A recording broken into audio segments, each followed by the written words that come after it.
Now let me introduce today's speaker. We're very fortunate, Henry Lowood, who has a PhD in history of science and technology and is currently the curator for the history, science, technology, film and media collection here at Stanford. It's a very long title, so he's responsible obviously for a lot.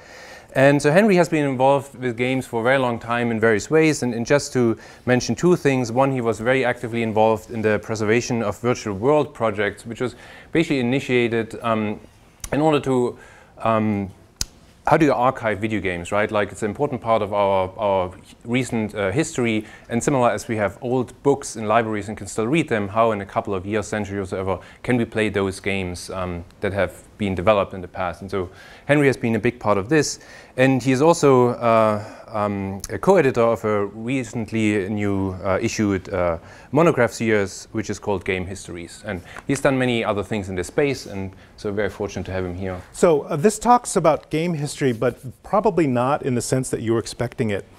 It's only partially about games. And also, I won't be speaking about history as events or as explanations, but about preparing to actually do history. Specifically, I'm going to talk about what we will do with collections of historical software, like game software. Let's begin with a question. When did libraries, archives, and museums begin to consider software as a collection object? My answer is in the late 1970s. The Charles Babbage Institute, CBI, and the History of Computing Committee of the American Federation of Information Processing Societies, that's a mouthful, AFIPS, which became a sponsor of CBI, were both founded in 1978. A committee at AFIPS then produced a brochure called Preserving Computer-Related Source Materials.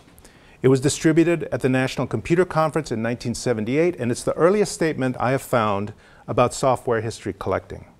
It says in part, if we are to fully understand the process of computer and computing developments, as well as the end results, it is imperative that the following material be preserved: correspondence, working papers, unpublished reports, obsolete manuals, key program listings used to debug and improve important software, hardware and componentry engineering drawings, financial records, and associated documents and artifacts. Mostly paper records.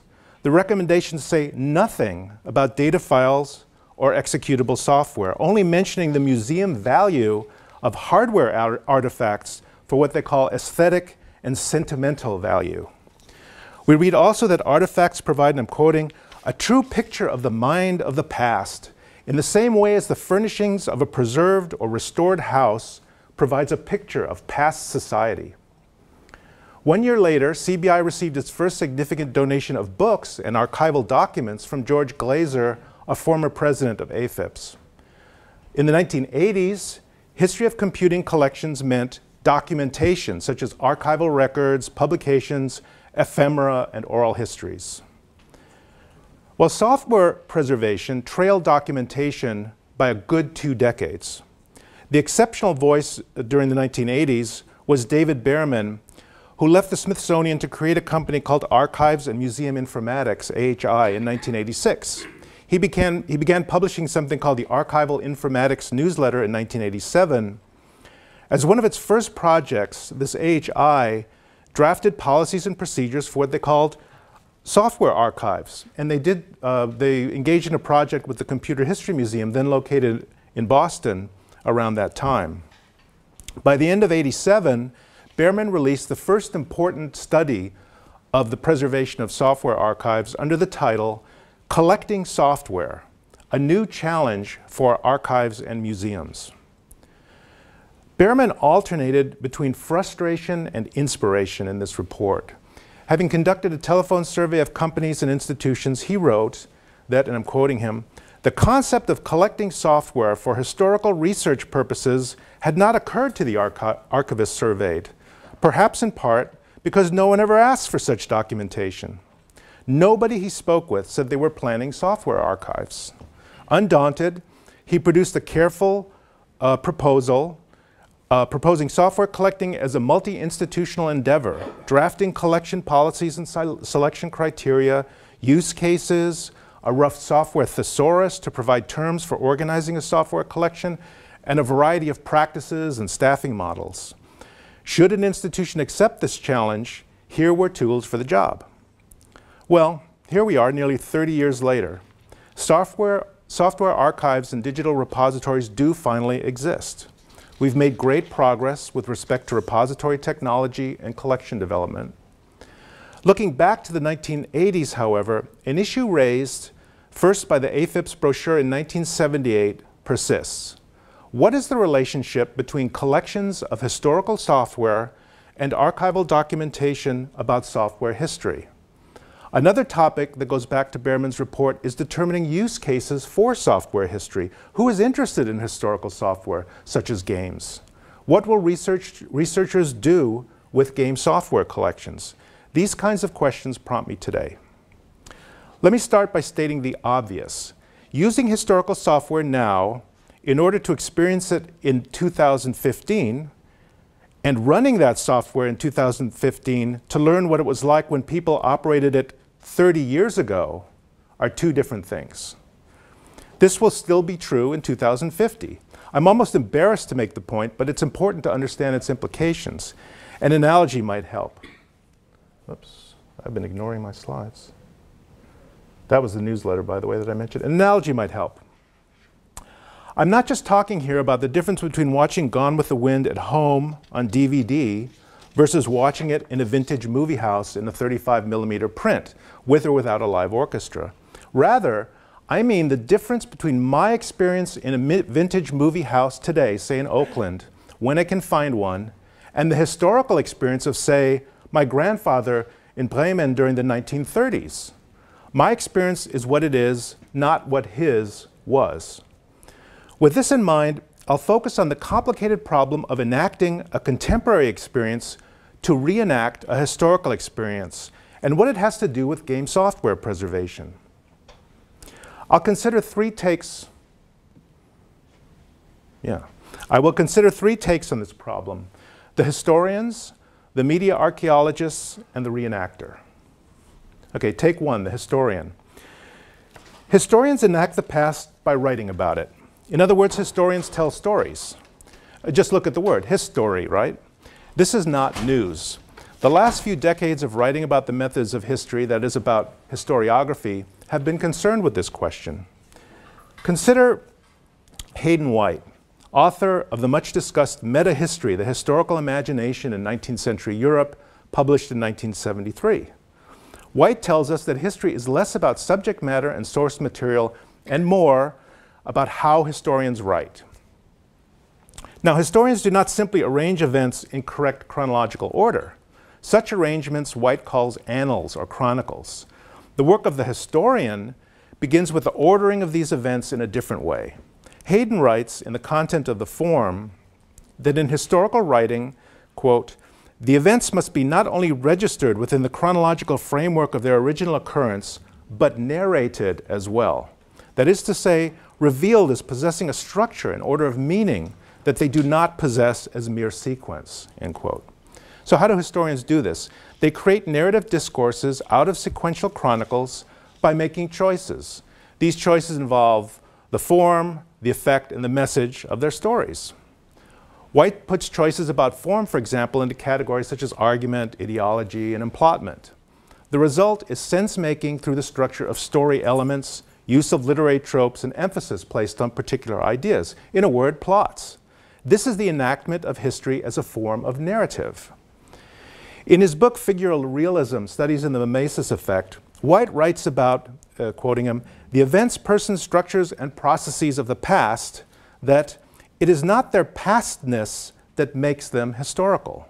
They become historical only in the extent to which they are represented as subjects of a specifically historical kind of writing. It's easy to take away from these ideas that history is a kind of literature. Indeed, this has been the most controversial interpretation of White's historiography. Well, my purpose in bringing Hayden White to your attention is to insist that there is a place in game and software studies for this historical kind of writing. I mean writing that offers a narrative interpretation of something that happened in the past. If any of you, Sorry, I'm skipping my slides here. If any of you have heard me use the following quotation before, because I use it all the time, I apologize, but that won't stop me from using it again here. It's a paraphrase of the line written by the late John Hughes and spoken by Steve Martin to John Candy in Planes, Trains, and Automobiles. It goes like this. You know, when you're telling these little stories, here's a good idea. Have a point. It makes it so much more interesting for the reader.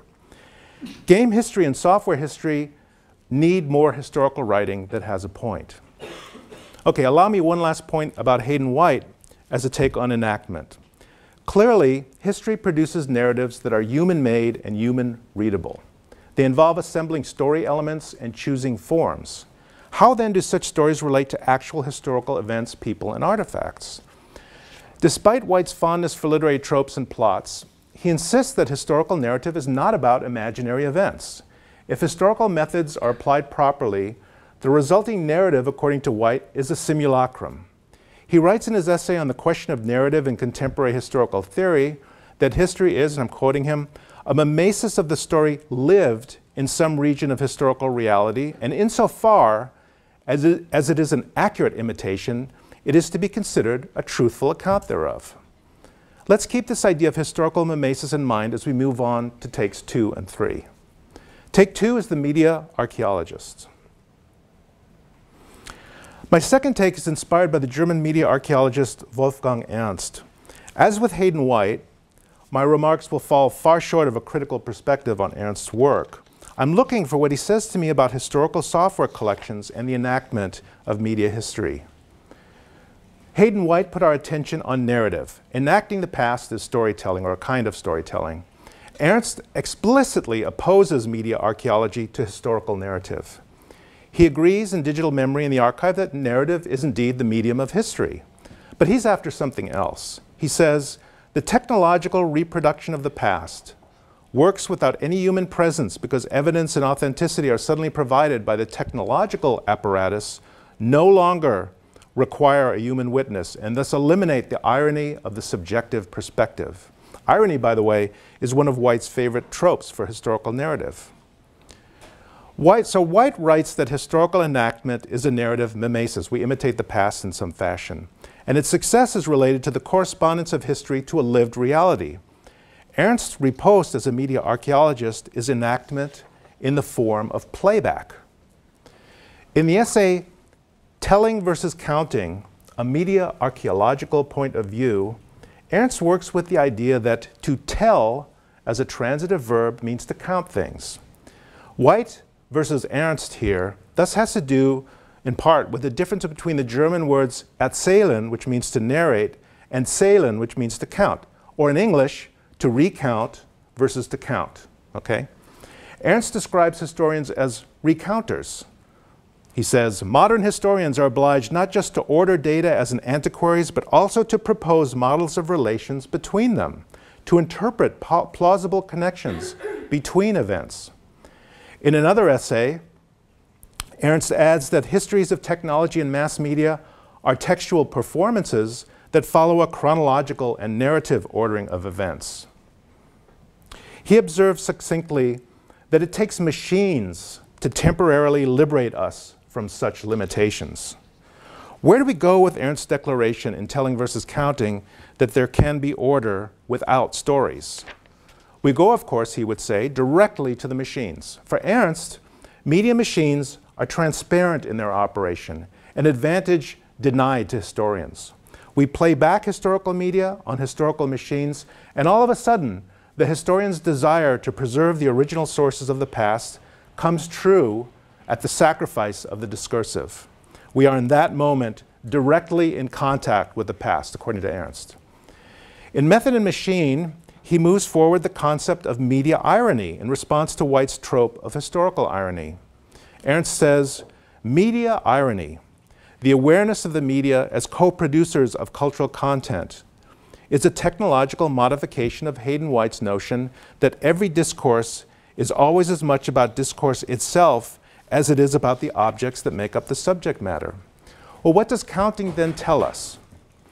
As opposed to the recounting of history by historians, the counting of media archaeologists has to do with the encoding and decoding of signals by media machines.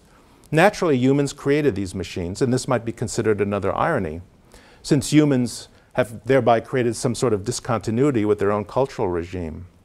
Playback replaces narrative by giving us direct access to the past, a past defined by machine sequences rather than historical time.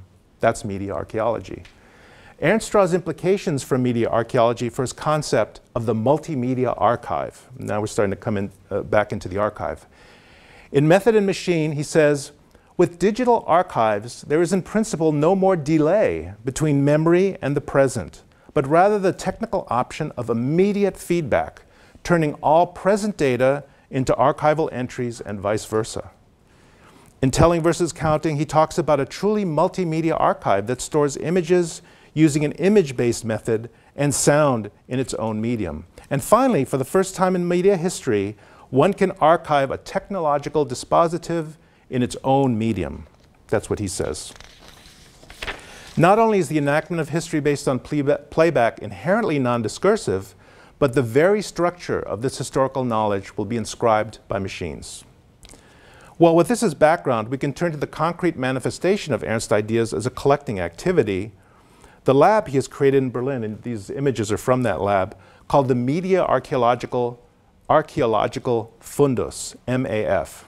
Its website describes the MAF as a collection of various electromechanical and mechanical artifacts as they develop throughout time. Its aim is to provide a perspective that may inspire modern thinking, quoting them here, about technology and media within its epistemological implications beyond bare historiography. Again, not just about storytelling, but about playback.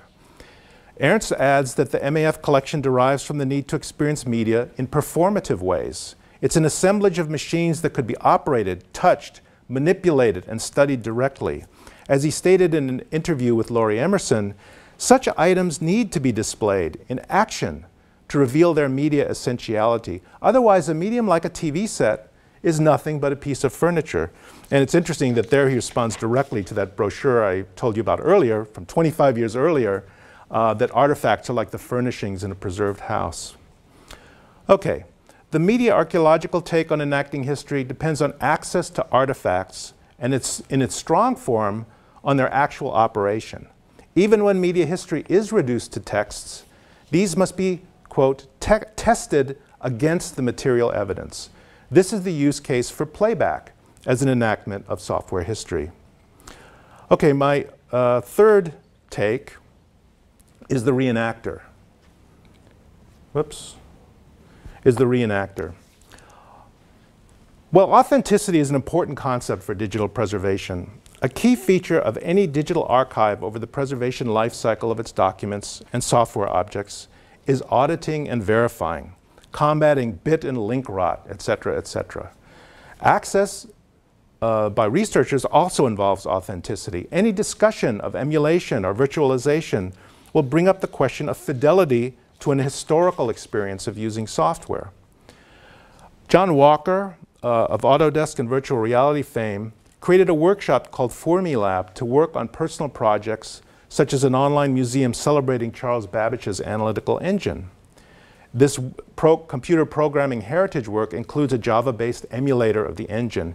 And Walker says, since we're fortunate enough to live in a world where Babbage's dream has been belatedly realized, albeit in silicon rather than brass, we can not only read about the analytical engine, but experience it for ourselves.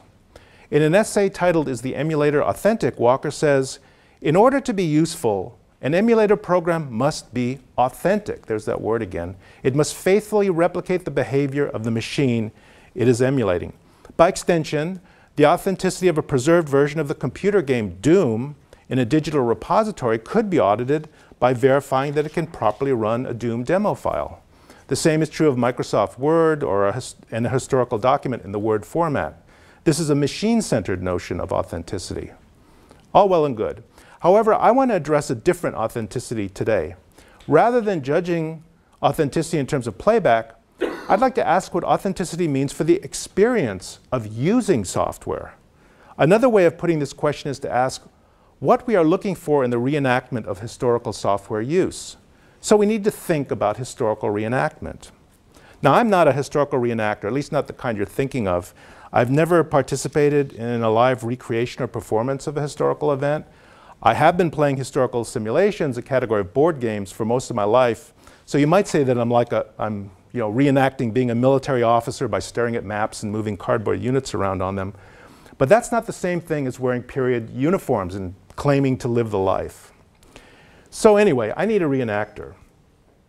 In his 1998 book, Confederates in the Attic, Tony Horwitz described historical reenactment in its relationship to lived heritage. His participant journalist reportage begins at a chance encounter with a group of hardcore Confederate reenactors, Civil War reenactors. Their conversation leads Horwitz on a year-long voyage through the American South. A featured character in Confederates in the Attic is the reenactor Robert Lee Hodge, a waiter turned semi-celebrity Confederate officer. Hodges taught Horwitz the difference between hardcore and farby means casual, reenactment. He tells Horwitz about dieting to look sufficiently gaunt and malnourished, the basics of bloating to resemble a corpse on the battlefield, what to wear, what not to wear, what to eat, what not to eat, and so on. It's remarkable how little time he spends on martial basics, on actually fighting. One moment sticks out for me.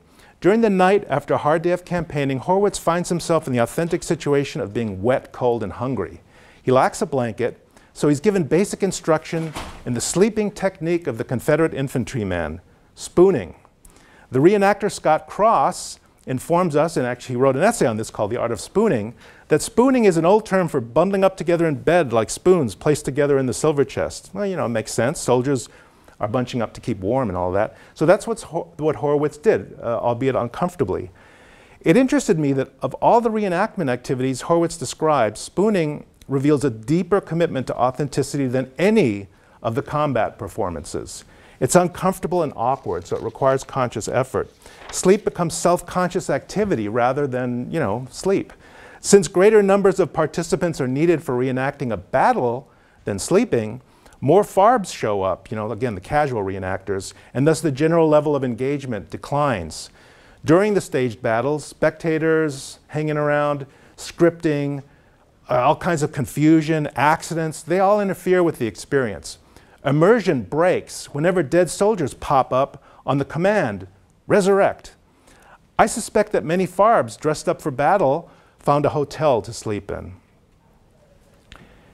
Well, specific attention to the details of daily life might be a reflection of recent historical work that emphasizes social and cultural histories of the Civil War period rather than combat histories. But that's not my takeaway.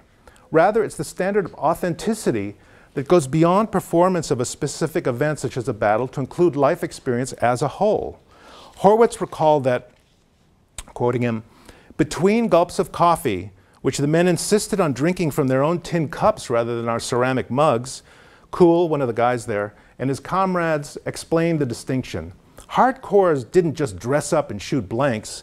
They sought absolute fidelity to the 1860s, its homespun clothing, antique speech patterns, sparse diet, and simple utensils. Adhered to properly, this fundamentalism produced a time travel high, or what hardcores called a period rush.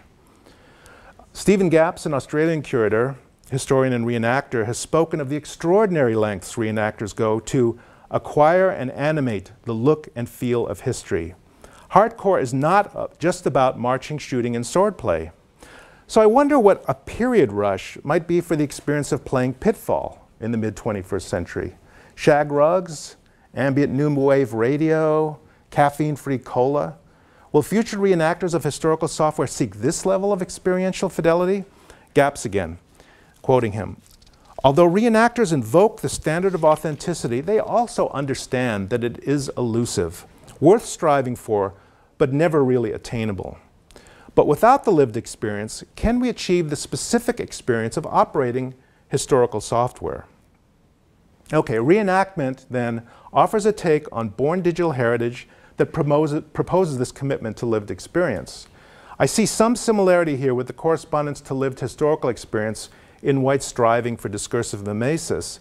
Yet like media archaeology, reenactment puts performance above discourse, though it is the performance of humans rather than machines. So we now have three different ways to think about potential uses of historical software and born digital documentation. If we consider these takes as use cases, do they help us decide how to allocate resources to acquire, preserve, describe, and provide access to digital collections, such as games? Let's see. In various talks and writing about problems and opportunities of software preservation, I have described three what I call lures of software preservation over the last couple of years. These are potential pitfalls as we move from software collection to digital repositories, and from there to the researcher who requests to use a historical game in the library. What are the implications of these pitfalls for the three takes I have just given you, and what do we learn about that, about the use of historical software? Quick disclaimer before I get into this, nothing I'm about to say is intended as a criticism of any specific project. So if you think I'm criticizing anybody else, you're wrong.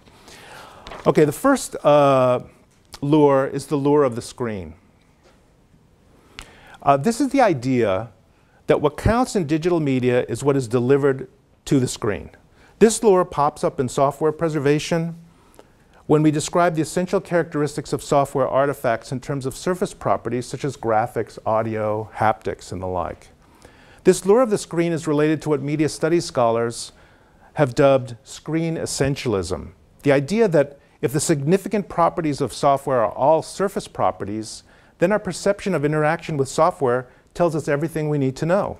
We check graphics, audio responses to our use of controllers, etc., and if they all look and act as they should, we've succeeded in preserving an executable version of historical software.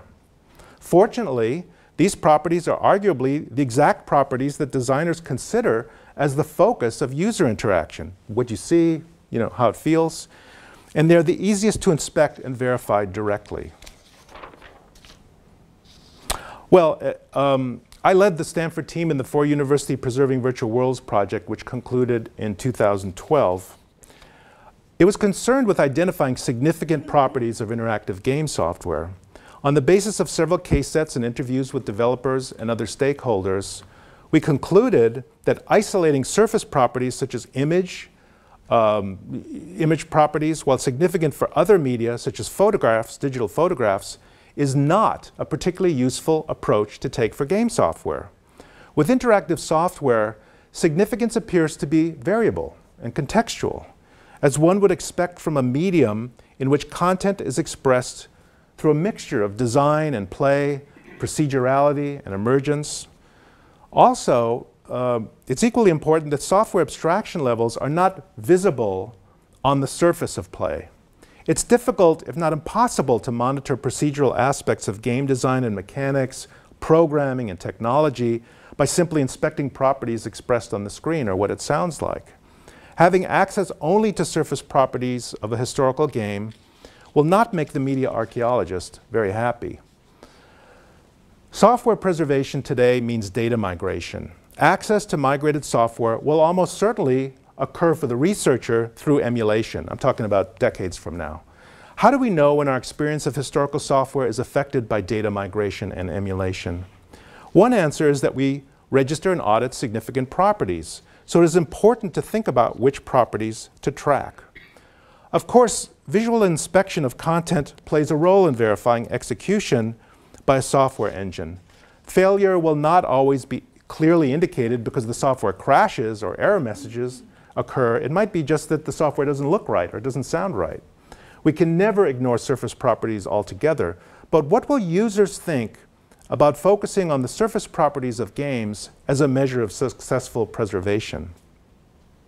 The three takes I gave you compel us to think about the screen problem in different ways.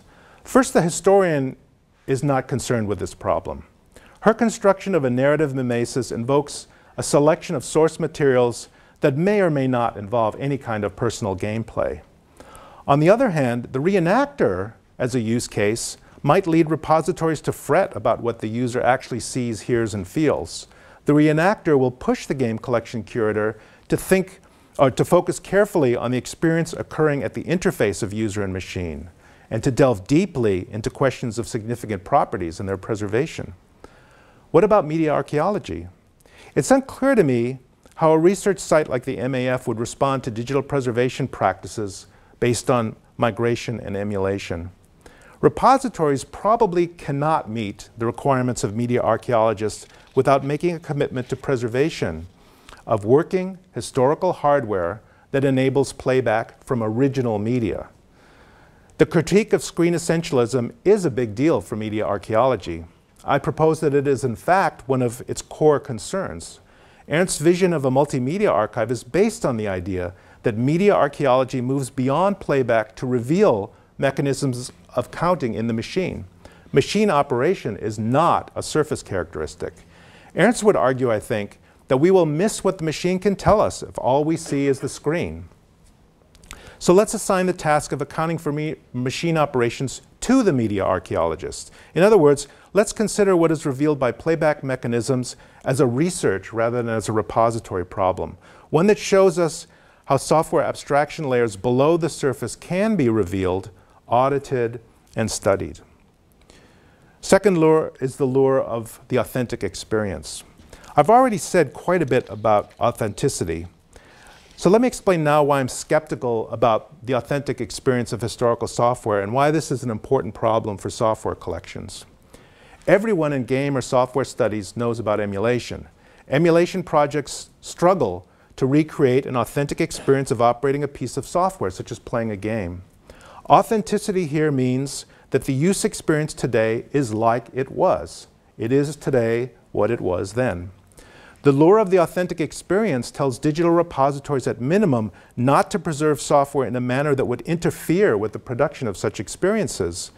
At maximum, repositories would actually deliver these authentic experiences, whether on-site or online.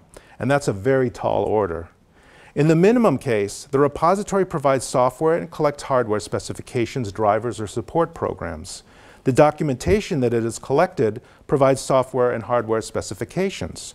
Researchers use this documentation to reconstruct the historical look and feel of software to which they then have access.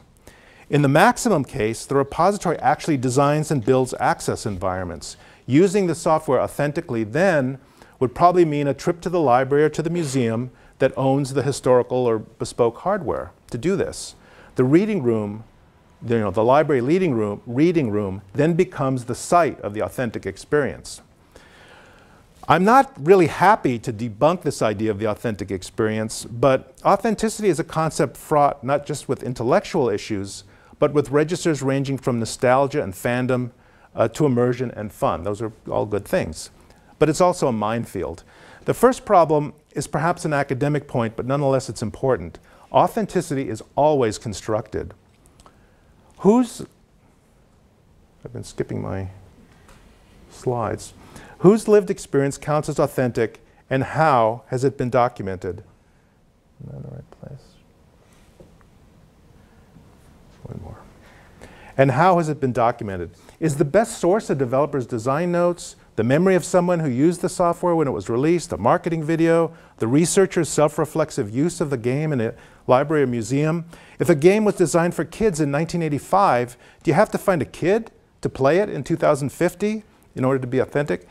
In the case of software with a long history, such as Breakout or Microsoft Word for a non-game, how do we account for the fact that the software was used on a variety of platforms? Do repositories have to account for all of them? For example, does the playing of Doom Deathmatch require peer-to-peer networking on a local area network, a mouse and keyboard control configuration, and a CRT display? There are documented cases of different configurations of hardware, trackballs, hacks that enabled multiplayer via TCP/IP, monitors of various shapes and sizes, and so on. Which differences matter? Matter enough for repositories to worry about them. A second problem is that the authentic experience is not always that useful to the researcher, especially the researcher studying how historical software executes under the hood. The emulated version of a software program often compensates for its lack of authenticity by offering real-time information about system states and code execution.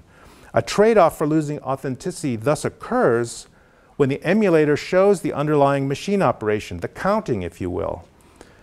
What questions will historians of technology, practitioners of code studies, or game scholars ask about historical software? I suspect that many researchers will be as interested in how the software works as they are in some kind of personal experience deemed authentic.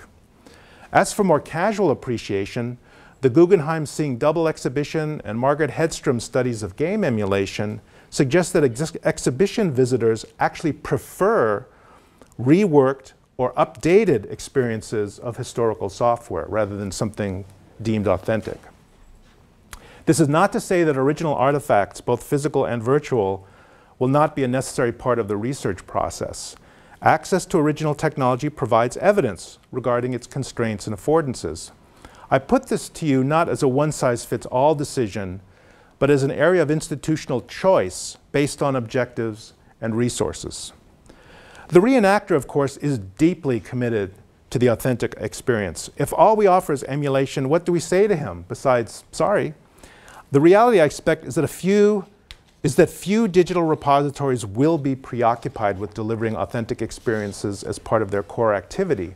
A better use of limited resources might be to validate software artifacts and contextual information provided to researchers who do the heavy lifting of reenactment themselves on a case-by-case basis. For example, Horowitz describes Robert Lee Hodge, the Civil War reenactor, as a skillful researcher who bases his performance always on historical evidence collected at places like the National Archives and the Library of Congress. Research with photographs and documents is behind his reenactments. I don't know how that figures into the spooning, but anyway. Repositories should, with apologies to Manny Ramirez, let reenactors be the reenactors. Does anyone get the Manny Ramirez reference? Anyway, consider this scenario for software reenactment. You are playing an Atari VCS game with an open source Stella emulator. It bothers you that viewing the game on your LCD display differs from the experience with a 1980s era television set. You're motivated by this realization to contribute code to the Stella project for emulating a historical display. It's theoretically possible that you could assemble everything needed to create an experience that satisfies you. An old television, adapters, an original VCS, the software, etc. Let's not worry about the shag rug or the lava lamp. You can create this personal experience on your own, then write code that matches it. My question is the result less authentic when you rely on historical documentation such as video, screenshots, technical specifications, and other evidence available in a repository to describe that original experience that you're trying to recreate than if that repository had pointed you to their own installation? I don't think it is. My point is that repositories can cooperatively support research by reenactors who create their vision of the experience. Digital repositories should consider the authentic experience as another research problem, not as a repository problem. And finally, the last lure, the lure of the executable. The lure of the executable evaluates software preservation in terms of success at building collections of software that can be executed on demand by researchers. And that, by the way, is from our own software collection, the Cabernetti collection in Green Library. Why do we collect historical software? Of course, the reason is that computers, software, and digital data have had a profound impact on virtually every aspect of recent history. What should we collect? David Behrman's answer in 1987 was the software archive. He distinguished this archive from what I will call the software library. The archive assembles documentation. The library provides historical software collections. Well, the archive was a popular choice in the early days. Margaret Hedstrom reported that attendees at the 1990 Arden Conference on the Preservation of Microcomputer Software, which I'm sad to say I'm old enough to have attended, debated whether it was necessary to preserve software itself in order to provide a sense of touch and feel, or whether the history of software development could be documented with more traditional records. So we've been talking about this distinction between the library and the archive for a very long time. At that meeting, it was concluded that operating software is not a high priority for historical museums. That was in 1990. Again, institutional resources are not as limitless as the things we would like to do with software. Curators must prioritize among collections and services. The choice between software archive and library is not strictly binary, but choices still need to be made. I spent quite a bit of my professional life in software preservation projects. The end product of these projects is, at least in part, the library of executable historical software. So I understand the lure of the executable and the reasons that compel digital repositories to to build collections of verified historical software that can be executed on demand by researchers. In some ways, this is the holy grail of digital curation with respect to software history or game history. So what could be wrong with that? As I've argued on other occasions, there are two problems, especially two problems to consider. The first is that software does not tell the user very much about how it has previously been used. In the best case, application software in its original use environment might display a record of files created by previous users. An example of that would be the list of recently opened files in Microsoft Word. You know, if you had a complete system, you could see what files had been opened in that instance.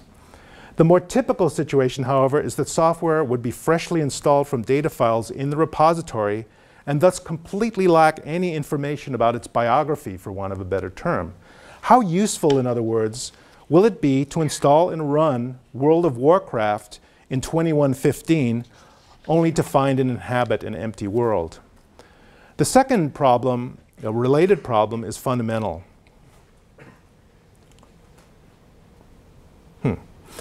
Documentation that is a prerequisite for historical studies of software is rarely located in software. That might be an exception. It is more accurate to say that this documentation surrounds software in development archives, including source code, and records of use and reception. It's important to understand that this is not just a problem for historical research. Documentation is also a problem for repositories. If we don't have that information, we're not going to be able to run software when all the software engineers are gone. Well, the reenactor will want to run software.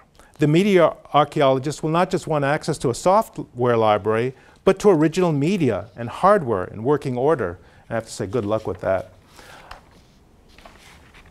Ask 100 historians, however, and I predict that at least 99 of them will be satisfied with the archive. So we still have this problem of, which use case are we going to follow in order to decide between the library and the archive.